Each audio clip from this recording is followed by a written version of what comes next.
This channel does not promote any violent, harmful, or illegal activities. All content provided by this channel is meant for an educational purpose only.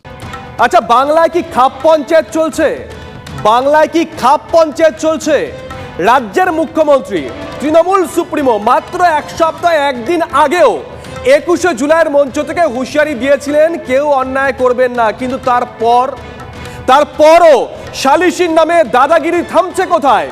তৃণমূলের এক পঞ্চায়েত সদস্যের বিরুদ্ধে party অফিসেই বিচার সভা বসিয়ে মারধরের অভিযোগ। খুব একটা দূরে নয়, প্রান্তিক গ্রামেও নয়, একেবারে কলকাতার কাছেই ঢিলছোড়া দূরত্বে। দেখুন,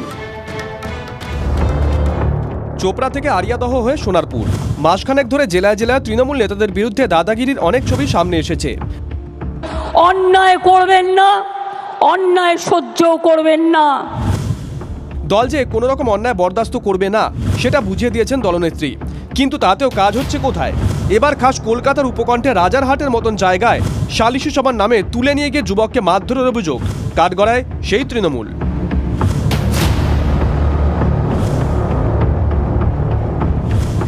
রাজারহাটের ভাতেন্দার বাসিন্দা গৌতম সরকার, অভিযোগ তাকে মারধর করেছেন তৃণমূলের এক নেতা।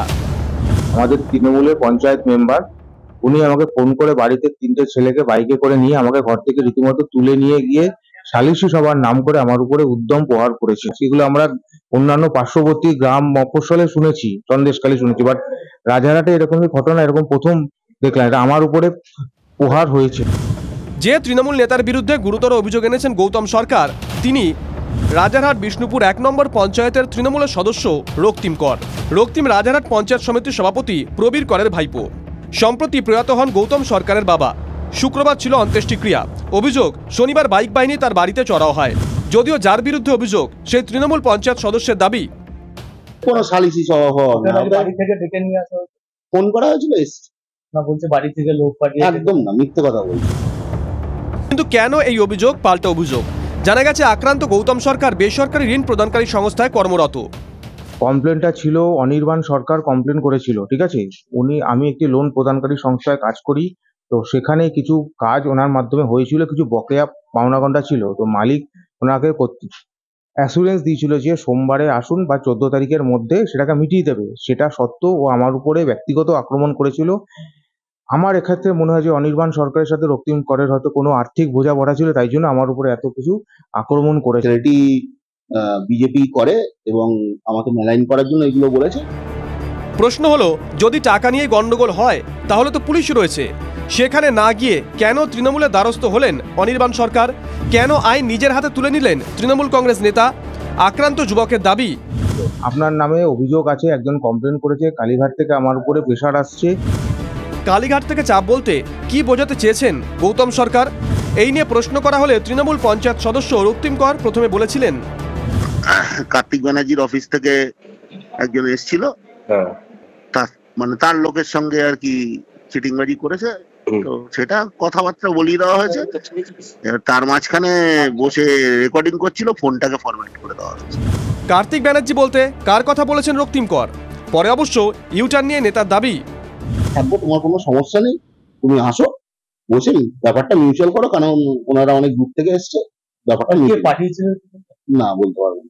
প্রভাবশালী, কোনো প্রভাবশালী কেন পাঠাবে? এবারই প্রথম নয়। সূত্রের খবর, রক্তিম করের বিরুদ্ধে এর আগেও বারবার দাদাগিরির অভিযোগ উঠেছে। পঞ্চায়েত ভোটের দিন বোমাবাজির অভিযোগ ওঠে রক্তিমের বিরুদ্ধে। বাম প্রার্থীকে মারধরের অভিযোগ ওঠে তার বিরুদ্ধে। প্রমোটার ডেভেলপারদের কাছ থেকে তোলাবাজির অভিযোগ রক্তিমের বিরুদ্ধে। দলের একাংশে ফিসফাস, রাজারহাট পঞ্চায়েত সমিতির সভাপতি প্রবীর করের দৌলতেই নাকি রক্তিমের রাজনৈতিক উত্থান।